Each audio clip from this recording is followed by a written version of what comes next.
Ang lulutuin po natin ngayon ay glutinous roll in sesame. Ayan, naglagay na ako ng 2 cups ng glutinous rice flour. Then, lagyan natin siya ng gata. Dahil wala akong fresh na gata.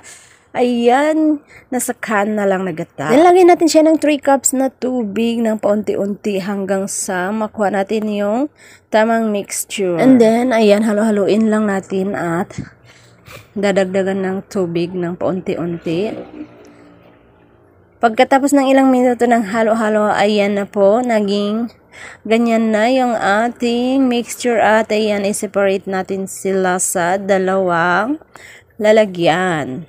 Dahil nga magkaiba yung kulay nila, kaya pinaghiwalay ko. And then, yung isang mixture, lalagyan natin siya ng condensed, plain lang. And then, yung kabila naman, lagyan natin siya ng ube na condensed. At ayan, pagka nalagay na natin yung mga condensed, haluin lang natin ng maigi hanggang sa ma-mix na yung condensed.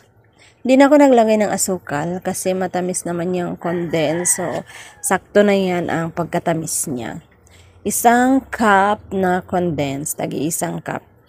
And then, haluin lang natin at pag okay na yan, nagpakulo na ako ng tubig at i-steam na natin siya. Ayan, sakto na yan. Ilagay na natin siya sa llanera. Ang ginamit ko is llanera ng leche plan. Ayan po mga ka-alien. I-steam na natin siya for 30 minutes.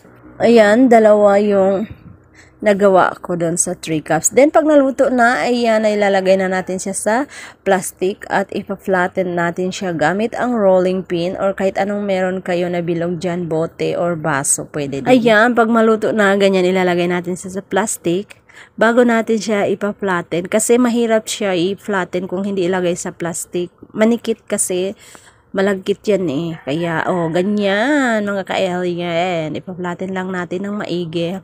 Yung saktong lang, nipis. Ayan. At pag ganyan na, ayan, gugupitin natin yung plastic para mabuksan. And then, itatap natin yung puti sa taas. Ganyan. At i-roll natin gamit yung plastic na ginamit natin. Ganyan lang.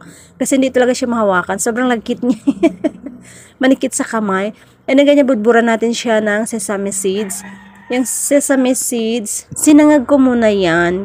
Tapos, nung nag-brown na, ayan na. Ganyan lang. Then, pag nakot na lahat ng sesame seed, ayan, ikat na natin mga ka-alien. Sobrang sarap niyan at ang lagkit.